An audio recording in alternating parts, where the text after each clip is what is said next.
procedure this evening and the rationale for it. As you know, Dr. King will be responding to specific questions. We have quite a number of questions already. There will be an opportunity to add questions as the discussion proceeds. But the rule of earlier today continues to apply this evening. All questions must be written out. This is not for censorship. It is not to give Dr. King any kind of edge. It is simply that if lifnei iver lo titen michshol, it seems equally reasonable lifnei darshan lo titen pitchon peh. And so, to renew the tradition both of the Sofrim and the Maturgaman, we simply request that in order that Dr. King be heard in response to our questions, the questions be asked in writing. So much for procedure, and if as the evening proceeds, new questions arise, please write them down and bring them up here. Secondly, it seemed for a moment as though I should have to struggle in introducing Dr. King with the question of whether one would say Shechalak mechochmato lireav or Shenatan mechochmato levasar vadam. On this particular question, I at least need not make any decision, and in a moment I shall introduce the person that I know can best express what all of us feel about our honored guest this evening. I am, however, bound to add one final note to this introduction. Earlier today the Shulchan Aruch was updated a bit, and this evening, as last evening, the Rabbinical Assembly again enters the radio era, which is to say that some of this is recorded for radio, and therefore I am to make the following announcement, which begins the taping, and so you will understand that I am, quote, telling audience this introduction is for broadcast purposes. Okay? The question of union card hasn't come up, and I trust it won't. We are broadcasting from the 68th Annual Convention of the Rabbinical Assembly, the worldwide body of conservative rabbis, a movement comprised of 1,500,000 members. The convention is being held at the Concord Hotel, Kiamisha Lake, New York. I am Rabbi Everett Gendler of the Princeton Jewish Center, Princeton, New Jersey. Our guest at tonight's session is a very famous American, a Nobel laureate. He will be introduced by Rabbi Abraham Joshua Heschel, professor of Jewish ethics and mysticism at the Jewish Theological Seminary of America, Morenu V'Rabbeinu, Professor Heschel.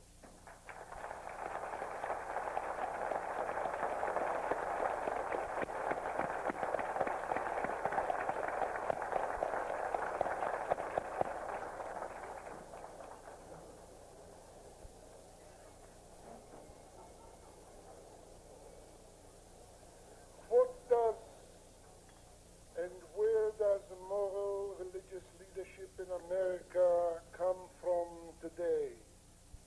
The politicians are astute, the establishment is proud, and the marketplace is busy. Placid, happy, merry, the people pursue their work, enjoy their leisure, and life is fair. People buy, sell, celebrate, and rejoice.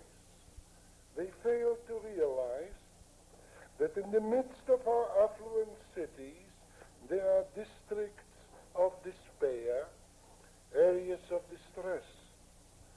Where does God dwell in America today? Is he at home with those who are complacent, indifferent to other people's agony, devoid of mercy? Is he not rather with the poor and the contrite, in the slums? Dark is the world for me, for all its cities and stars, if not for the few signs of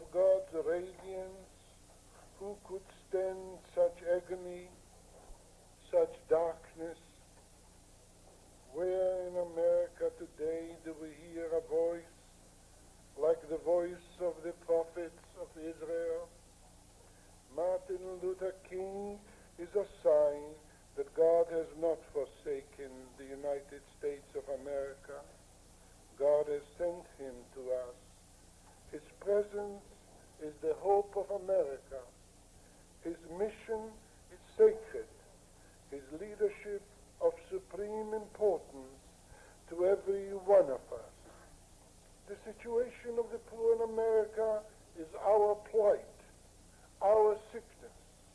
To be deaf to their cry is to condemn ourselves. Martin Luther King is a voice, a vision, and a way. I call upon every Jew to hearken to his voice, to share his vision, to follow in his way. The moral future of America will depend upon the impact and influence of Dr. King. May everyone present give of his strength to this great spiritual leader, Martin Luther King.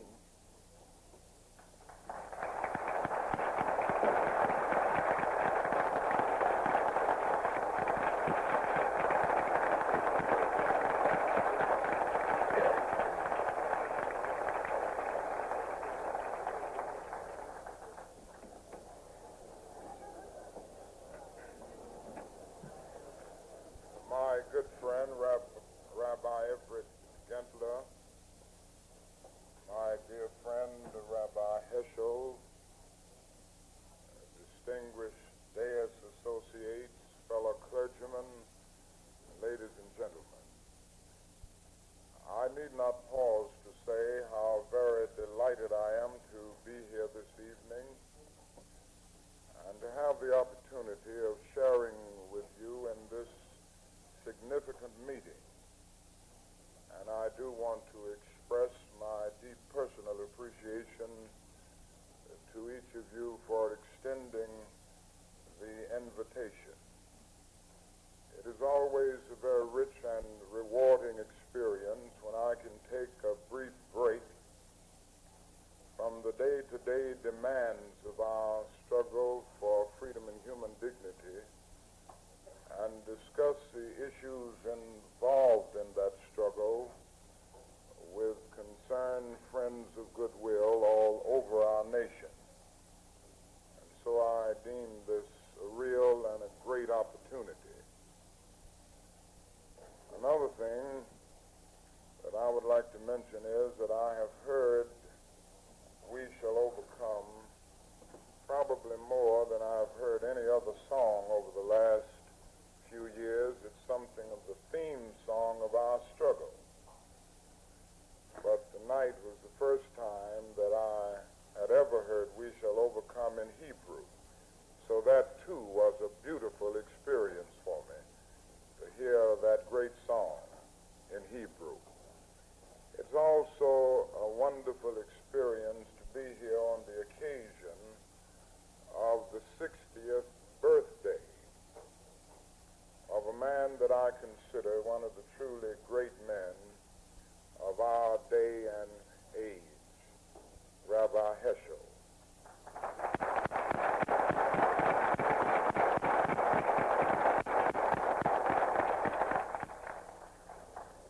He is indeed a truly great prophet. And I've looked over the last few years at the struggle for racial justice being involved in it, and all too often I have seen religious leaders stand amid the social injustices that pervade our society and merely end up mouthing pious irrelevances and sanctimonious trivialities.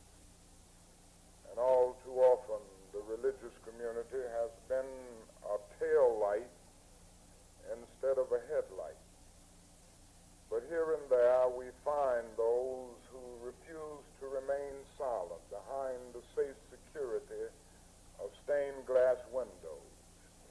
And they are forever seeking to make the great ethical insights of our Judeo-Christian heritage relevant in this day and in this age. And I feel that Rabbi Heschel is one of the persons who is relevant at all times and always standing with prophetic insights to guide us through these difficult days. He has been with us in many of our struggles. I can remember marching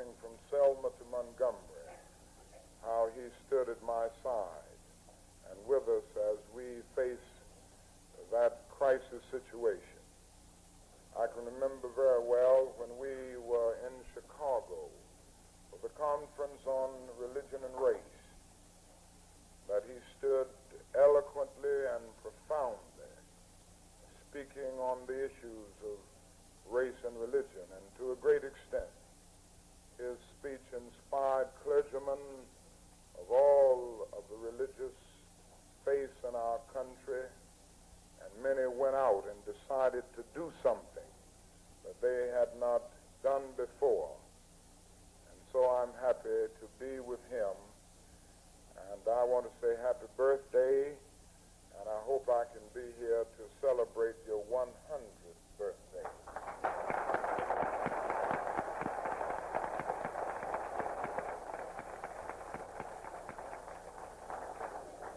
Now, I'm not going to make a speech. We must get right into the questions.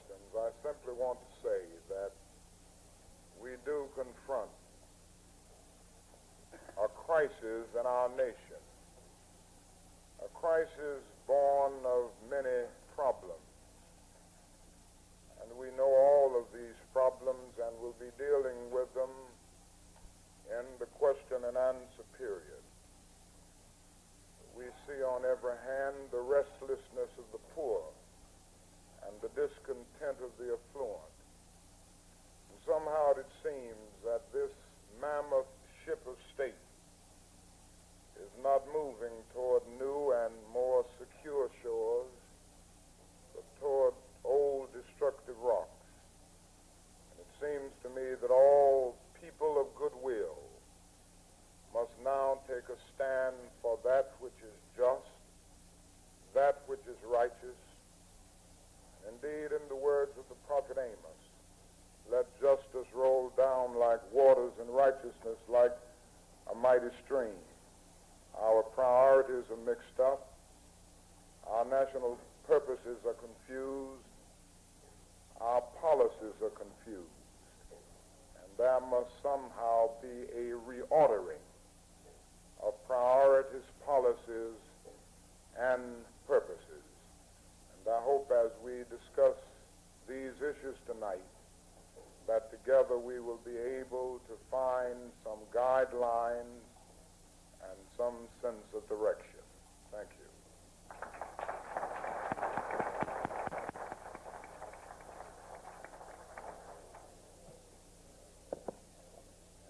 The mention of people sitting at the dais reminded me that two faces are perhaps not familiar to everyone here, and I'd like now just to make them known to you.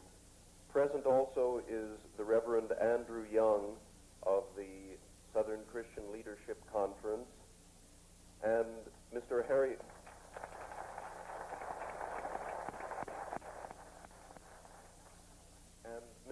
Wachtel, Chairman of the Executive Committee of the American Foundation on Nonviolence and counsel to the Reverend Martin Luther King, Jr.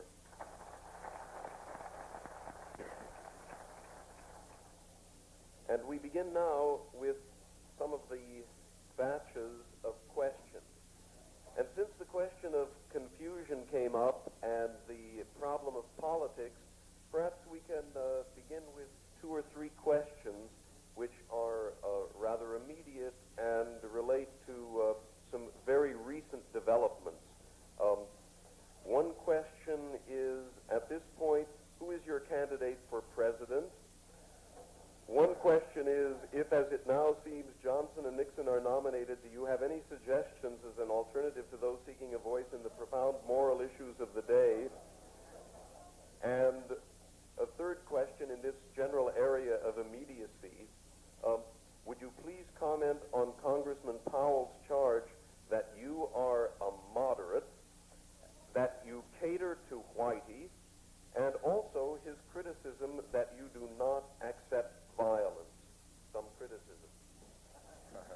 Well, let me start with the first question. That's relatively easy for me because I have followed a policy of not endorsing candidates. Somebody's saying stand, so I guess I'll have to... Might I say that since Dr. King anticipates a good bit of footwork next month, we thought perhaps this particular evening he could remain off his feet.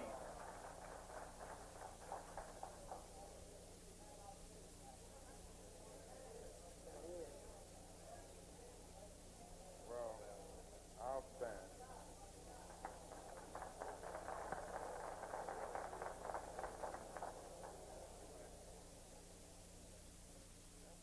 On the first question, I was about to say that I don't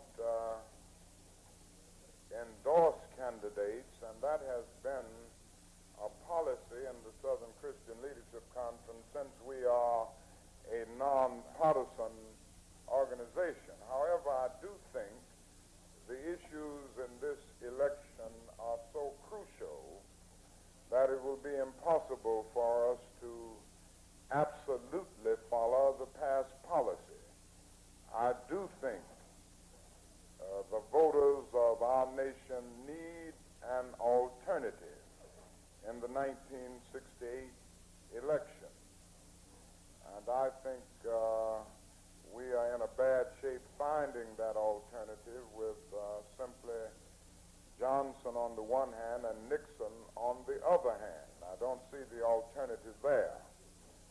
Consequently, I must look elsewhere.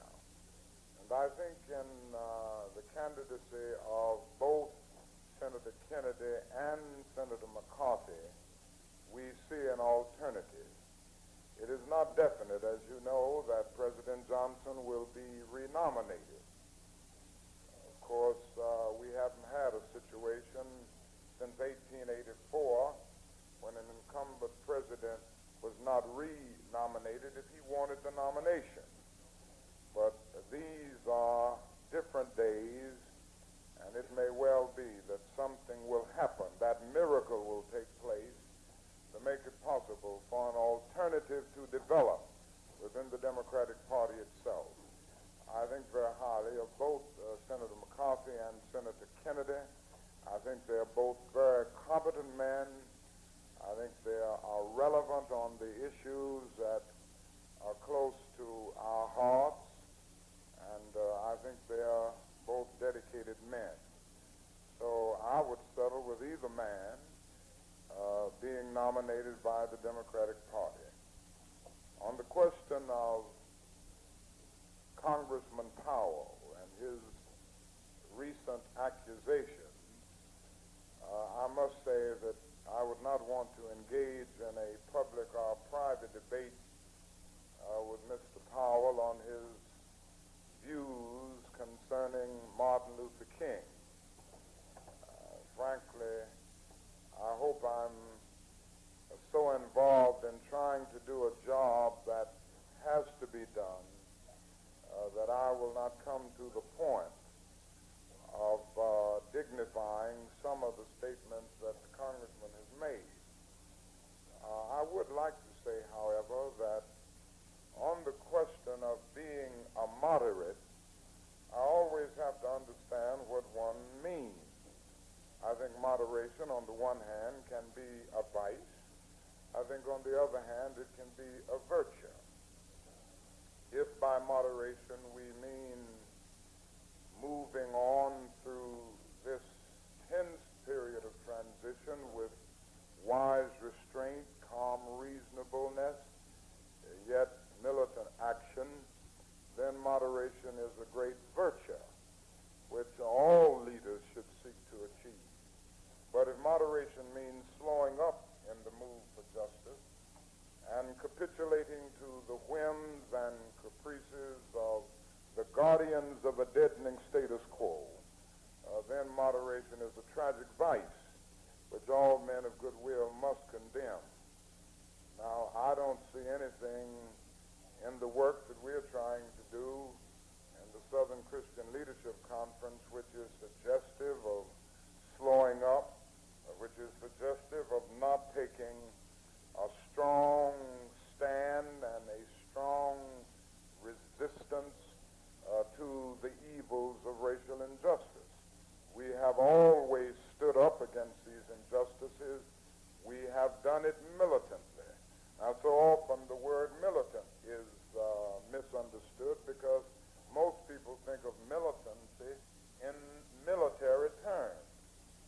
But to be militant merely means to be insistent, to be demanding, to be persistent.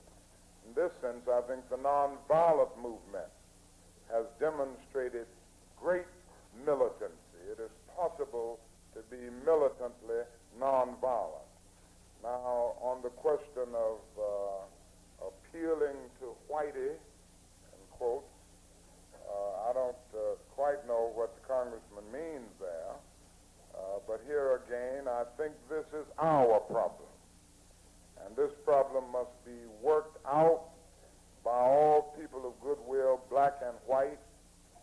And I feel that at every point, we must make it very clear that this isn't just a Negro problem, that white Americans have a responsibility, indeed a great responsibility, to work passionately and unrelentingly for the solution of the problem of racism. And if that means constantly reminding white society of its obligation, that must be done. Now, if I've been accused of that, then I will have to continue to be accused. Finally, I have not advocated violence, and the congressman is quite right. I haven't advocated violence because I do not see it as the answer to the problem. I do not see it as the answer from a moral point of view, and I do not see it as the answer from a practical point of view. I am still convinced that violence as a programmatic strategy in our struggle to achieve justice and freedom in the United States would be absolutely impractical, and it would lead to a dead-end street, and we would end up creating many more social problems than we solve, and unborn generations would be the recipients of a long and desolate night of bitterness. Therefore, I think nonviolence, militantly conceived and executed, well organized, is the most potent weapon available to the black man in his struggle for freedom and human dignity.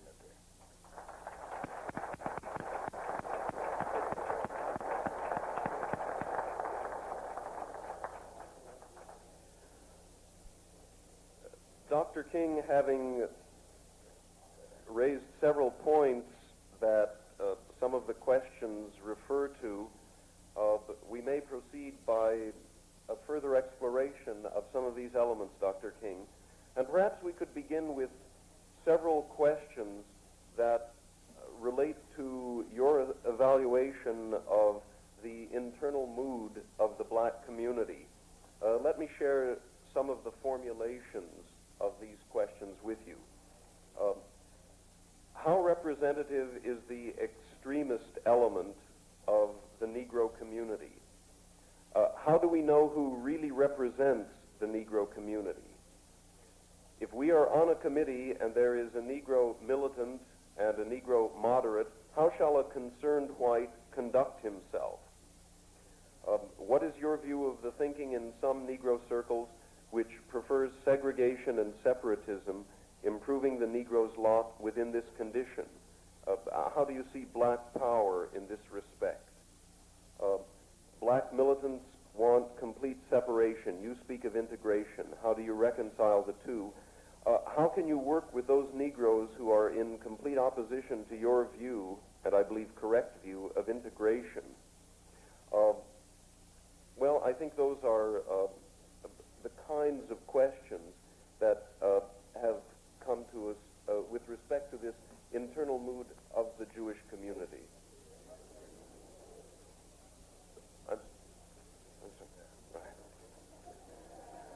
We all make our particular identifications, don't we? Let me start out with the question, how representative are the extremist elements in the black community? And I assume when we say extremist elements, we mean those who advocate violence, who advocate a kind of philosophical separatism as a goal. The fact is that these persons represent a very small segment of the Negro community at the present time. I don't know how the situation will be next year or year after next. But at the present time, the vast majority of Negroes in the United States feel that nonviolence is the most effective method to deal with the problems that we face. Polls have recently revealed this, as recent as 2 or 3 months ago. Fortune magazine conducted a pretty intensive poll, and others have conducted such polls, and they reveal that about 92% of the Negroes of America feel that there must be some nonviolent solution to the problem of racial injustice. That poll reveal that the vast majority of Negroes still feel that the ultimate solution to the problem will come through a meaningfully integrated society.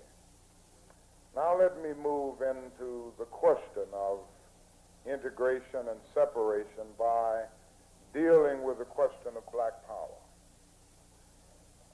I've said so often that I regret that the slogan black power came into being because it has been so confusing. It gives a wrong connotation. It often connotes the quest for black domination rather than black equality. And it's just like telling a joke. If you tell a joke and nobody laughs at the joke and you have to spend the rest of the time trying to explain to people why they should laugh, it isn't a good joke.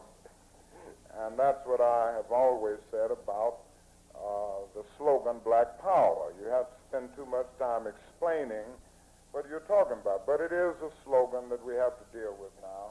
I debated with Stokely Carmichael all the way down the highway of Mississippi, and I said, but let's not use this slogan, let's get to power. A lot of ethnic groups have power, and I didn't hear them marching around talking about Irish power, Jewish power. They just went on and got to power. And let's go on and get to power. But somehow we managed to get the slogan.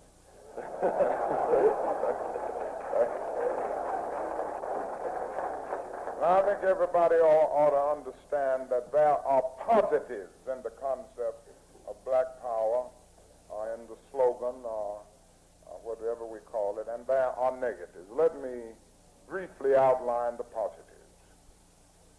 First, black power in the positive sense is a psychological call to manhood. And this is desperately needed in the black community because for years, all too many black people have been ashamed of themselves. All too many black people have been ashamed of their heritage, and all too many have had a deep sense of inferiority. And something needed to take place to cause the black man not to be ashamed of himself, not to be ashamed of his color, not to be ashamed of his heritage. Now, it's understandable how this shame came into being. And it is that the nation made the black man's color a stigma. And in a sense, even linguistics and semantics conspired to give this impression. If you look in Roget's thesaurus, you'll find about 120 synonyms for black. And right down the line, you find that there are words like smut, something dirty, worthless, and useless. Then you look there and you find about 130 synonyms for white, and they all represent something high, noble, pure, chaste, go right down the line. And so in our language structure, a white lie is a little better than a black lie. If somebody goes wrong in the family, we don't call them a white sheep, we call them a black sheep. And go right down to words, not white male, black male. Not white-balling somebody, but black-balling somebody. If you run right down, the word black itself connotes something that is degrading. And it was absolutely necessary to come to a moment where there was a kind of audacious sense of dignity. And I think that is very positive and very necessary. So if we see black power as a psychological call to manhood, as black dignity, then I think that's a positive that I want my children to have. I don't want them to be ashamed of the fact that they are black and not white. Secondly, black power is pooling black political resources legitimate goal. And I think that here again, this is very positive. It is absolutely necessary for the black people of America to achieve political power by pooling political resources. And I think out in Cleveland this summer we did engage in a black power move. There's no doubt about that, which I think most people of goodwill feel was a positive move. Same thing in Gary, Indiana.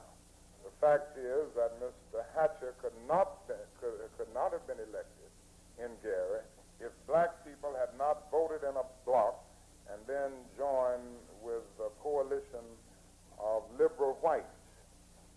The same thing in Cleveland. Black people voted in a bloc for Carl Stokes, joining with a few liberal whites who voted, some 14 or 15% of the liberal whites joined with blacks. Now this was a pooling of resources in order to achieve political power. Thirdly, black power in its positive sense is pooling black economic resources in order to achieve legitimate power. And I think there's much that can be done in this area. We can pool our resources. We can cooperate in order to bring to bear on those who unjustly treat us a powerful force. We have a program known as Operation Breadbasket in SCLC, and it's certainly one of the best programs we have. It's a very effective program, and it's a simple program. It's just a program which demands a certain number of jobs from the private sector, that is from businesses and industry, demand a non-discriminatory policy in hiring, and if they don't yield, we don't argue with them, we don't curse them, we don't burn the store down. We simply go back to our pulpits and we say that this particular company is not responding morally to the question of jobs, to the question of being just and humane toward the black people of the community. And as a result of this, we must withdraw our economic support. Now, that's black power in a real sense. And we've achieved some very significant gains and victories as a result of this program, because the black man collectively now has enough buying power to make the difference between profit and loss in any major industry or concern of our country. And by withdrawing economic support from those who will not be just and fair in their dealing is a very potent weapon. So political power, economic power are needed, and I think these are the positives of black power. Now, I would see the negatives in two terms. First, in terms of black separatism. As I said, most Negroes do not believe in black separatism as the ultimate goal, but there are some who do. And they talk in terms of totally separating themselves from white America. They talk in terms of separate states, and they really mean separatism as a goal. And in this sense, I must say that I see it as a negative because it is very unrealistic. The fact is that we are tied together in an inescapable network of mutuality. And whether we like it or not, or whether the racist understands it, our music, our cultural patterns to many points, our material prosperity, and even our food are an amalgam of black and white. And there can be no separate black path to power and fulfillment that does not ultimately intersect white roots.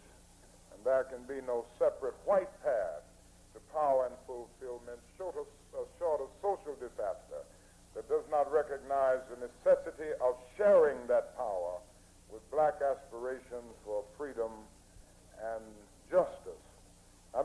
me to say another thing, and that is that it isn't enough to talk about integration without coming to see that integration is more than something to be dealt with in aesthetic or romantic terms. And I think in the past, all too often, we did it that way. We talked of integration in romantic and aesthetic terms, and it ended up as merely adding color to a still predominantly white power structure. What is necessary now is to see integration in political terms, where there is shared power. Now, when we see integration in political terms, then we recognize that there are times that we must see segregation as a temporary way station to a truly integrated society. Now, there are many Negroes who feel this. They do not see segregation as the ultimate goal. They don't see separation as the ultimate goal. They see it as a temporary way station to put yourself in a power bargaining position to get to that ultimate goal, which is a truly integrated society where there is shared power. I must honestly say that there are points at which I share this. There are points at which I see the necessity for temporary segregation in order to get to the integrated society. I can point to some cases. I've seen this in the South. Schools being integrated, and I've seen it with teachers' associations being integrated. And what often happens is when they merge, the Negro is integrated out of power. The 2 or 3 power positions that he did have in that separate situation passed away altogether, so that he lost his bargaining position, he lost his power, and he lost his posture where he could be relatively militant and really grapple with the problem. And we don't want to be integrated out of power. We want to be integrated into power. And this is why I think it is absolutely necessary to see integration in political terms and to see that there are some situations where separation may serve as this temporary way station to the ultimate goal which we seek, and which I think is the only answer in the final analysis to the problem, a truly integrated society. I think this is the mood which we find in the black community generally. And this means that we must work on 2 levels. In every city, we have a dual society. This dualism runs in the economic market. In every city, we have 2 economies. In every city, we have 2 housing markets. In every city, we have 2 school systems. And this duality has brought about a great deal of injustice. And I don't need to go into all that because we're all familiar with it. Now, what we've got to do, it seems to me, in every city to deal with this unjust dualism is to constantly work toward the goal of a kind of creative monism, a kind of truly integrated society, while at the same time we enrich the ghetto. So we must seek to enrich the ghetto immediately in the sense of improving the housing conditions, improving the schools in the ghetto, improving all of these problems, improving the economic conditions. These things must be done. At the same time, we must be working to open the housing market so that there will be one housing market ultimately. So it's a kind of 2-level working where we gradually move to disperse the ghetto, but where we immediately move to improve conditions within the ghetto, which in the final analysis will make it possible to disperse it at a greater rate a few years from now.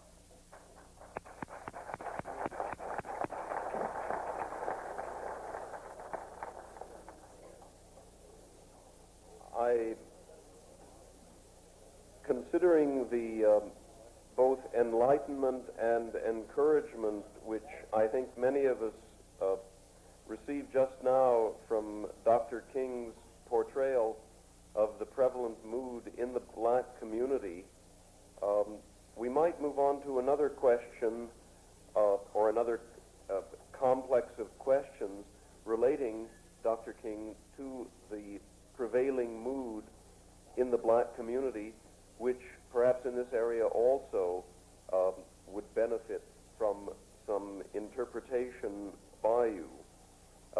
And this is what we might call the area of black and Jewish communal relations. And again, a variety of questions which more or less enclose this area.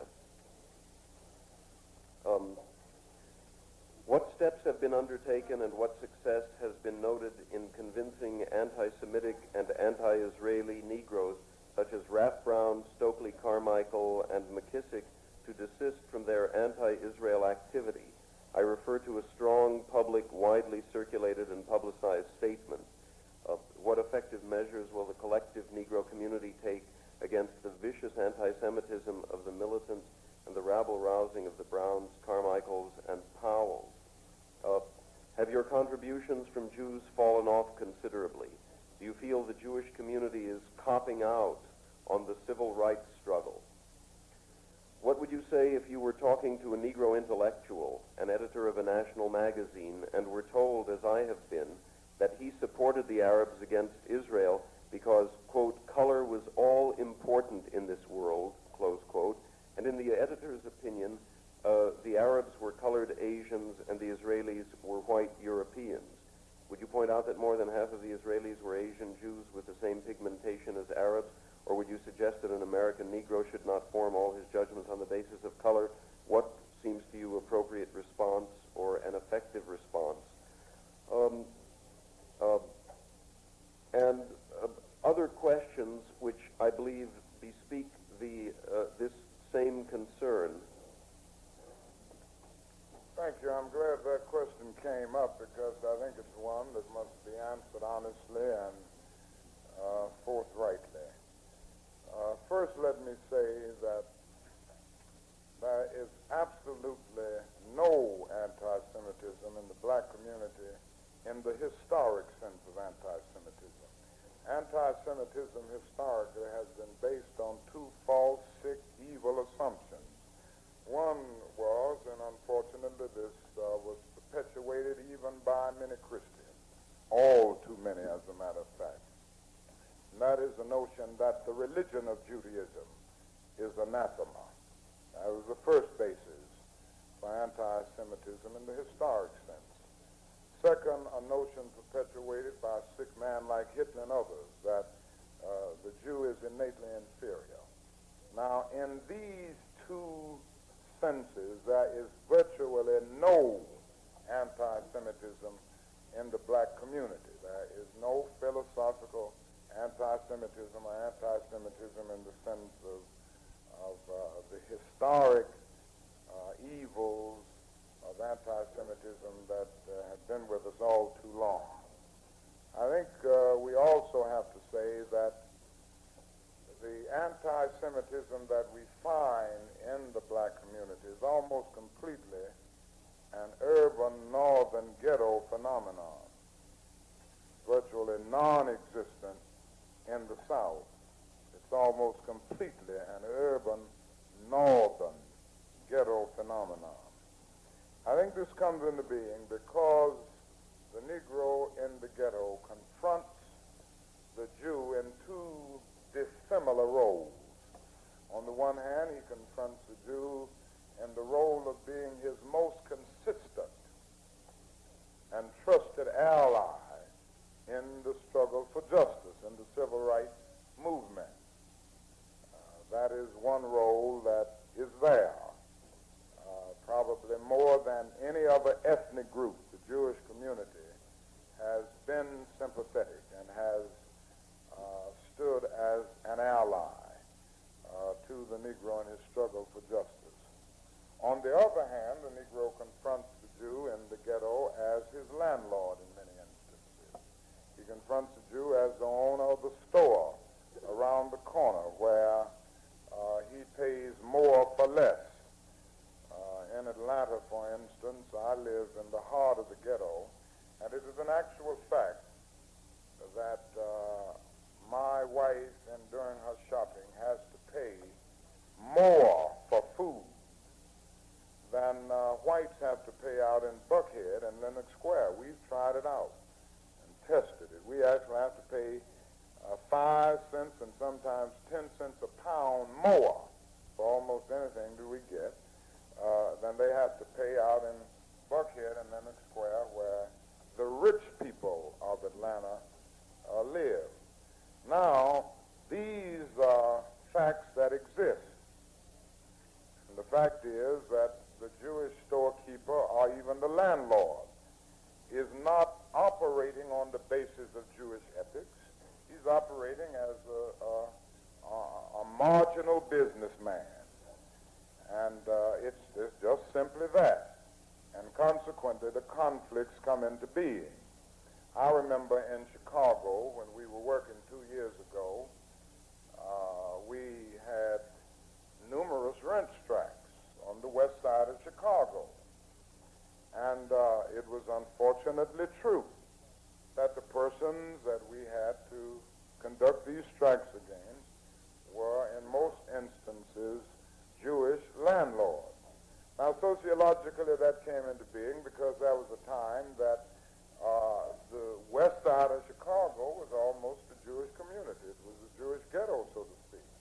And when the Jewish community started moving out into other areas, they still owned the property there. And all of the problems of the landlord came into being. We were living, and I know this for a fact, in a slum apartment owned by a Jew in Chicago, along with a number of others. And we had to have a rent strike. But we were paying at that apartment $94 for 4 run-down, shabby rooms. And we would go out and have our open housing marches in Gage Park and other places. And we discovered that whites with 5 sanitary, nice, new rooms, apartments with 5 rooms out in those areas, they were paying only $7 to $8 a month. We were paying 20% color tax. Now, this so often happens that Negro ends up paying a color tax. And this has happened in instances where Negroes have actually confronted Jews as the landlord or the storekeeper or what have you. And I submit again that the tensions or the irrational statements that have been made as a result of these confrontations. Now, I think the only answer to this is for all people to condemn injustice wherever it exists. You know, we found injustice in the black community. We find that some black people, when they get into business, if you don't get them straight, they can be rascals, and we condemn them. So I think where we find examples of exploitation, that must be admitted. That must be done in the Jewish community. I think our responsibility in the black community is to make it very clear that we must never confuse some with all. And certainly in SCLC, we have consistently condemned anti-Semitism. We have made it clear that we cannot be the victims of the notion that you deal with one evil in society by substituting another evil. We cannot substitute one tyranny for another. And for the black man to be struggling for justice and then turn around and be anti-Semitic is not only an irrational course, but it is a very immoral course. And wherever we have seen anti-Semitism, we have condemned it with all of our might. We've done it through our literature. We've done it through statements that I have personally signed. And I guess that's about all that we can do as an organization, to vigorously condemn anti-Semitism wherever it exists. Let me say on the Middle East crisis, there again, we have had various responses. The response of some of the so-called young militants, again, does not represent the position of the vast majority of Negroes. There are some who are color consumed, and they see a kind of mystique in blackness or in being colored, and anything non-colored is condemned. We do not follow that course in the Southern Christian Leadership Conference, and certainly most of the organizations in the civil rights movement do not follow that course. I think it is necessary to see that what is basic and what is needed in the Middle East is peace. Peace for Israel is one thing. Peace for the Arab side of that world is another thing. Peace for Israel means security. And we must stand with all of our might to protect its right to exist, its territorial integrity, and forever see Israel, and never mind saying it, as one of the great outposts of democracy in the world, and a marvelous example of what can be done, how the desert land almost can be transformed into an oasis of brotherhood and democracy. So that peace for Israel means security, and that security must be a reality. On the other hand, we must see that peace for the Arabs means, in a real sense, of security on another level. Peace for the Arabs means a kind of economic security that they so desperately need. And these nations, as you know, are part of that third world of hunger, of disease, of illiteracy. And I think as long as these conditions exist, there will be tensions, there will be the endless quest to find scapegoats, and so there's a need for a Marshall Plan for the Middle East, where we lift those who are at the bottom of the economic ladder and bring them into the mainstream of economic security. And this is how we've tried to answer the question and deal with the problem in the Southern Christian Leadership Conference. And I think that represents the thinking of all of those in the Negro community, by and large, who have been thinking about this issue in the Middle East.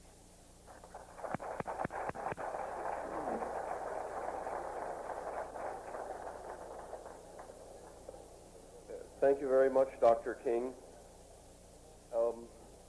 The question of poverty having been referred to a number of times in relation to the Near East most recently and on other occasions, it might be a good occasion to turn our attention to a few specific questions relating now to the domestic situation. And as I indicated earlier, time permitting, any supplementary questions that you want to write out in relation to any of the specific areas dealt with will certainly be cordially received. Perhaps we could share now a few questions relating to some of the domestic issues of poverty.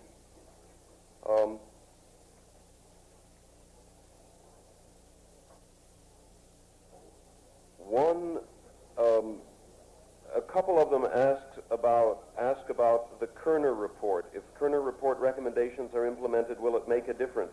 What is your opinion of the report of the Kerner Commission?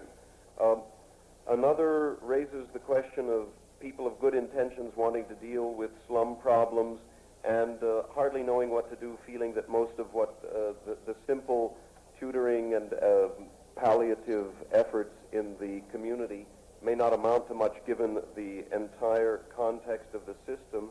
It speaks of the power structure of the establishment finding funds for supersonic transport, moon projects, technological developments which are mere luxuries for Vietnam, but not for those pressing needs which affect millions here at home. Can you suggest why the establishment seems to work this way? Is it an accident, or does it have deeper causes? What seem to you the minimal changes needed in the system in order to achieve some greater measure of social justice and equality? And perhaps related to this is the question of some of the realistic goals of the Poor People's Campaign to be held in Washington beginning April 22nd. This whole complex then of the allocation of our resources, the problem of individual effort, the system, and the Kerner Report approach to some of these problems. Thank you. I want to start this answer by reiterating something that I said earlier, and that is that we do face a great crisis in our nation, and even though the president said today that we've never had it so good, we must honestly say that for many people in our country, they've never had it so bad. Poverty is a glaring, notorious reality for some 40 million Americans. I guess it wouldn't be so bad for them if it were a shared misery, but it is poverty amid plenty. It is poverty in the midst of an affluent society. And I think this is what makes for great frustration and great despair in the black community and the poor communities of our nation generally. Now, in the past, in the civil rights movement, we have been dealing with segregation and all of its humiliation. We've been dealing with the political problem of the denial of the right to vote. Now I think it is absolutely necessary to deal massively and militantly with the economic problem. If this isn't dealt with, we will continue to move toward, as the commission said, the Kerner Commission, two societies, one white, one black, separate and unequal. So the grave problem facing us is the economic problem, the problem of economic deprivation with the syndrome of bad housing and poor education and improper health facilities, all surrounding this basic problem. Now, this is why we came up with the idea in SCLC of going to Washington, the seat of government, to dramatize the gulf between promise and fulfillment, to call attention to the gap between the dream and the realities, to make the invisible visible. All too often, in the rush of everyday life, there is a tendency to forget the poor, to overlook the poor, to allow the poor to become invisible. And this is why we're calling our campaign a Poor People's Campaign. And we are going to Washington to engage in nonviolent direct action in order to call attention to this great problem of poverty and to demand that the government will do something more than a token something, but do something in a large manner, in a huge manner, to grapple with the economic problem. Now, we know that in the past, from our experiences in the past, that the nation does not move on questions involving genuine equality for the black man unless something is done to bring pressure to bear on Congress, to bring pressure to bear on the government, and to appeal through that something to the conscience or the self-interest of the nation. I remember very well that we had written documents before we went into Birmingham, at least 3 years before, by the Civil Rights Commission, recommending very strongly all of the things that we dramatized in our direct action in Birmingham, Alabama. But the fact is that the government did not move, Congress did not move, until we developed a powerful, vibrant movement in Birmingham, Alabama. 2 years before we went into Selma, the Civil Rights Commission recommended that something be done in a very strong manner to eradicate the discrimination that Negroes face in the voting area in the South. And yet, nothing was done about it until we went into Selma, mounted a movement, and really engaged in action geared toward moving the nation away from the course that it was following. I submit this evening that we've had numerous documents, numerous studies, numerous recommendations made on the economic question, and yet nothing has been done. The things that we are going to be demanding in Washington have been recommended by the President's Commission on Technology, Automation, and Economic Progress. These same things were recommended in our White House Conference on Civil Rights. The Urban Coalition came into being after the Detroit riot and recommended these things, many of the things that we will be demanding. The Kerner Commission came out just a few days ago recommending some of the same things, and I think it's basically a very sound, a very realistic report on the conditions and some very sound recommendations. And yet nothing has been done. Indeed, the President himself has not made any move toward implementing any of the recommendations of that report, of that commission rather, and I'm convinced that nothing will be done until enough people of goodwill get together, respond to the kind of movement that we will have in Washington, and bring these issues out in the open enough so that the congressmen who are in no mood at the present time to do anything about this problem will be forced to do something about it. Now, I've seen them change in the past. I remember when we first went up talking about a civil rights bill in 1963, right after it had been recommended by President Kennedy on the heels of the Birmingham movement. Mr. Dirksen was saying that it was unconstitutional, particularly Title I dealing with public accommodations, integrating public accommodations. He was showing us that it was unconstitutional. Yet, we got enough people moving. We got rabbis moving. We got priests moving. We got Protestant clergymen moving. And they were going around Washington, and they were staying on top of it, and they were lobbying, and they were saying to Mr. Dirksen and others that this must be done.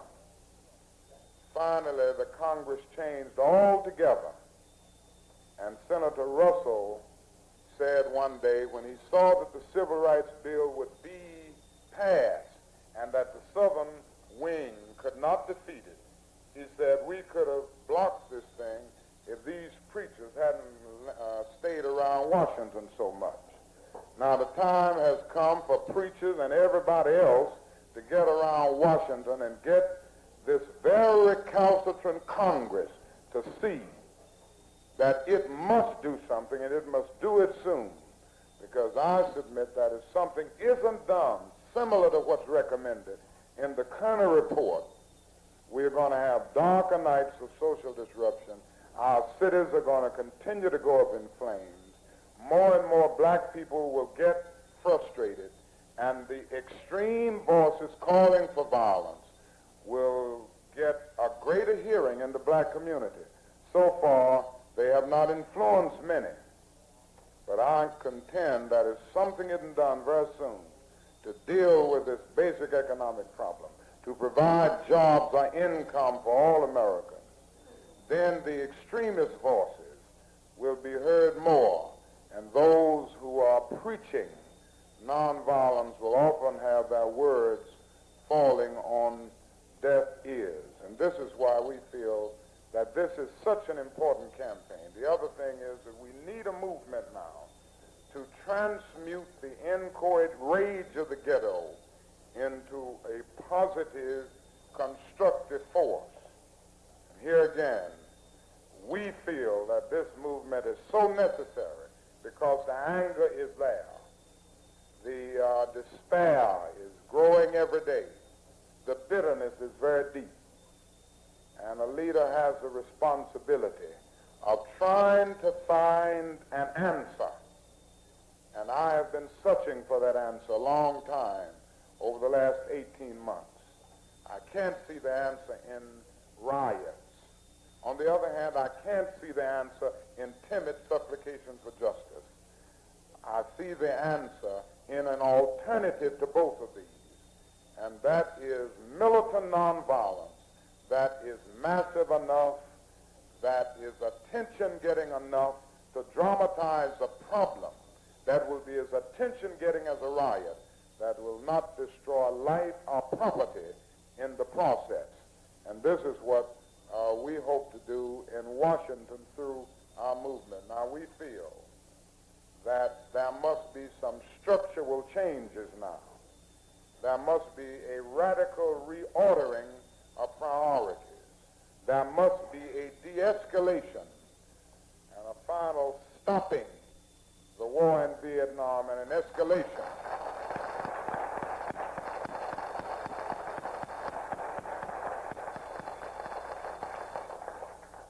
And an escalation of the war against poverty and racism here at home.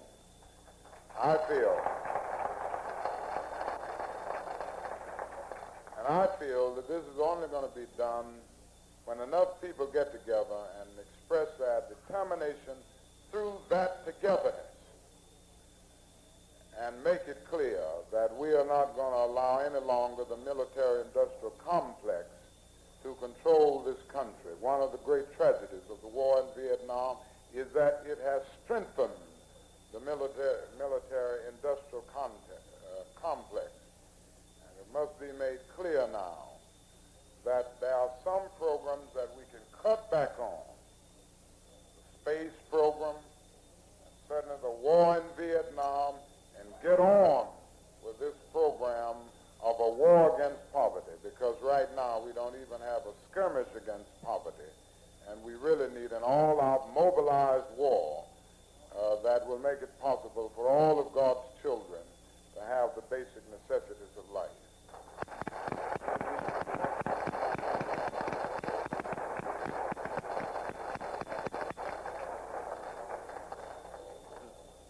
Because Dr. King must still meet, at least briefly, with certain men from particular areas in the country, and because Reverend Young must also meet with some men from the Washington area, immediately after this session, regretfully, we have time for only one more question. So far as the specific meeting rooms, the men from Washington will meet in, I guess, the Board of Directors room, or whatever it's called. It's just at the end of this corridor and to the left a bit.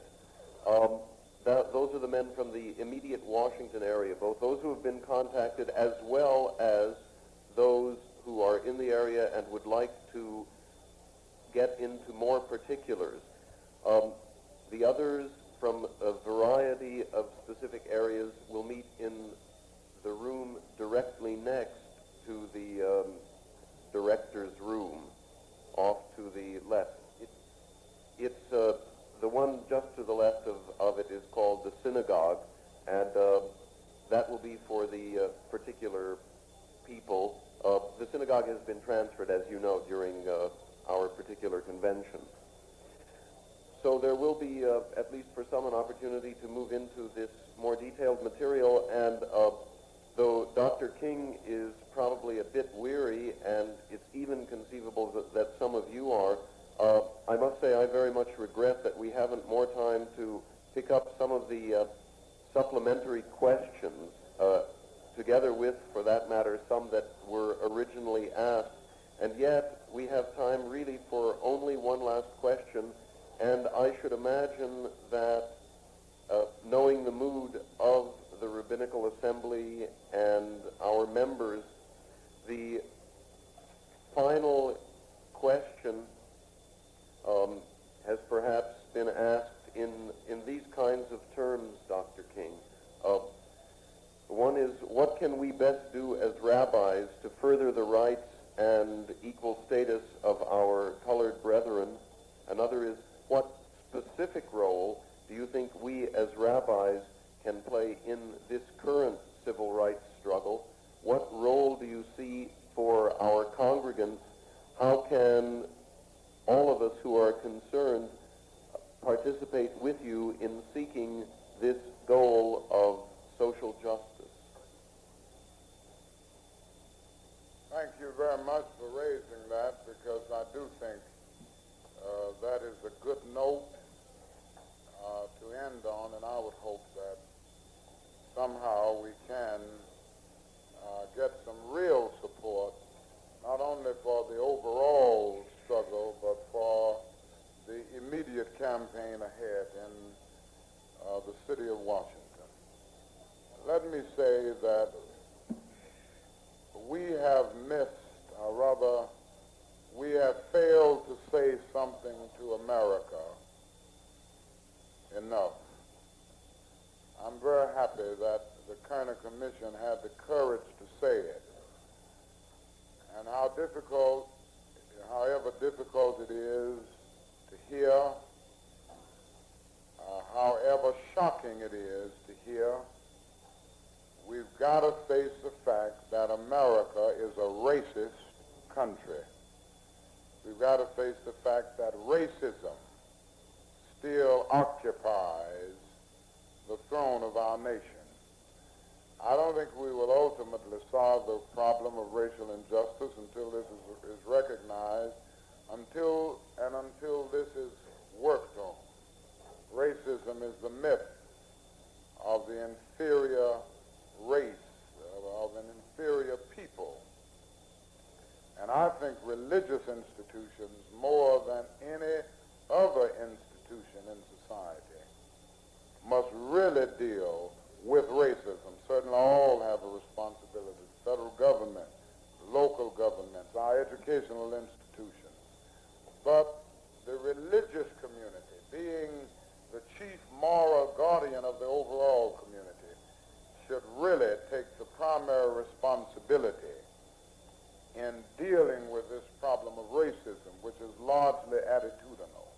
So I see one specific job in the interpretive educational realm, destroying the myths and the half-truths that are constantly disseminated about Negroes all over the country, and which lead to many of these racist attitudes, getting rid once and for all of the notion of white supremacy.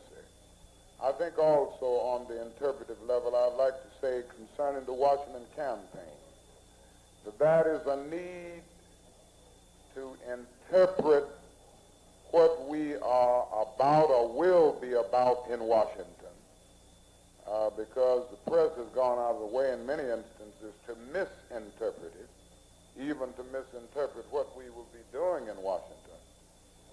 And there's a need to interpret to all of those who worship in our congregation, whether they be in the churches or the synagogues, whether they be in in the communities to interpret what poor people face in this nation and to interpret the critical nature of the problem. We are dealing with the problem of poverty. And we've got to see that the people of our country will see the poor and see this as a matter of justice. So that's on the interpretive end, the need to interpret the Washington campaign, what it is about and what it will be dealing with, and interpret the problem of poverty in our country. Now, the next thing that I would like to mention is something very practical, and yet we have to mention it, is we're going to have movement. We're going to bring in the beginning about 3,000 people to Washington from 15 various communities. They're going to be poor people, mainly unemployed people, underemployed, some who are too old to work, some who are too young to work, some who are too physically disabled to work, some who are able to work but who can't get jobs. And they're going to be coming to Washington to bring their demands, to bring their problems, to bring their burdens to the seat of government and to demand that the government will do something about it. Now, being poor, they certainly don't have any money. I was in Marks, Mississippi the other day, and I found myself weeping before I knew it. I met boys and girls by the hundreds who didn't have any shoes to wear, who didn't have any food to eat in terms of 3 square meals a day. And I met their parents, many of whom don't even have jobs. But not only they don't have jobs, not only do they not have jobs, they aren't even getting an income. Some of them aren't on any kind of welfare. And I literally cried when I saw people and women saying that they were unable to get any food to feed their children. We decided that we were going to try to bring this whole community to Washington, Marks, Mississippi. They don't have anything in the way. They have nothing to lose. And we decided that we're going to try to bring them right up to Washington. And there we're going to have our freedom school. There we're going to have all of the things that we've outlined that I will not have time to go into now. But in order to bring them to Washington, it's going to take money. They'll have to be fed after they get to Washington. And we would hope that those who are so inclined, those who have a compassion for the least of these God's children, will aid us financially in getting them to Washington. Some will be walking. We'll be using church buses to get them from point to point. Some will be coming up on mule trains. We're going to have a mule train coming from Mississippi, connecting with Alabama, Georgia, going right on up. And in order to carry that out, you can see where financial aid will be greatly needed. But not only that, we need bodies to bring about the pressure that I've mentioned, to get Congress and to get the nation moving in the right direction. I think the stronger the numbers, the greater this movement will be. We will need some working in supportive roles, lobbying in Washington, talking with the congressmen, talking with the various departments of government. And we will need some to march with us as we demonstrate in the city of Washington. Some have already done this, like Rabbi Gentley and others. When we first met him was in Albany, Georgia. And there, along with other rabbis, other Protestant clergymen, and other Catholic clergymen, we developed a movement. And others, as I said earlier, Rabbi Heschel and Selman, our other movements. Now, the more of this kind of participation that we can get, the more helpful it will be. For after we get to 3,000 people in Washington, we want the non-poor to come in a supportive role. And then on June 15th, we want to have a massive march on Washington. You see, the 3,000 are going to stay in Washington at least 60 days or however long we feel it's necessary. But we want to provide an opportunity once more for thousands, hundreds of thousands of people to come to Washington, reminiscent of the march in 1963, where thousands of people are saying, we are here because we endorse the demands of the poor people who have been here all of these weeks trying to get Congress to move.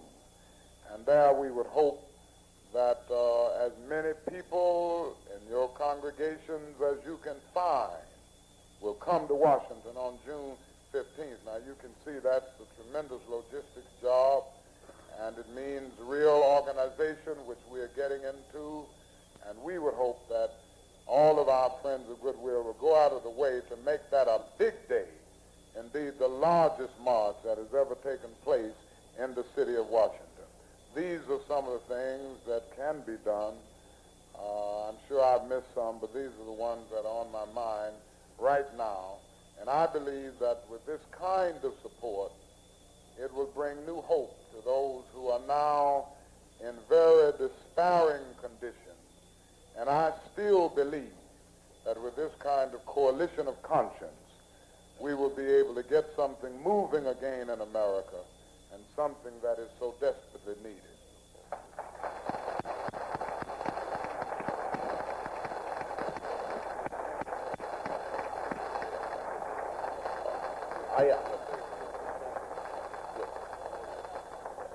I think that all of us, Dr. King, recall the words of Professor Heschel at the beginning of your response to our questions this evening. He spoke of the word, the vision, and the way that you provide. We've certainly heard words of eloquence, words which at the same time were very much to the point. And through these, I think we have the opportunity now to share more fully in your vision. I might only add that with respect to the way, if June 15th is merely a beginning date and not necessarily Shabbat, then even though it would seem as though the drachim are not necessarily darchei noam, even though some of the marching may not be the most pleasant, since it is eminently clear that netivotecha are shalom, that the paths you trod are truly peaceful ones leading to greater peace, you may be sure that not only have we heard your words, and not only do we share your vision, but many of us will take advantage of the privilege of accompanying you yet another step on the way which is the path that all of us must tread.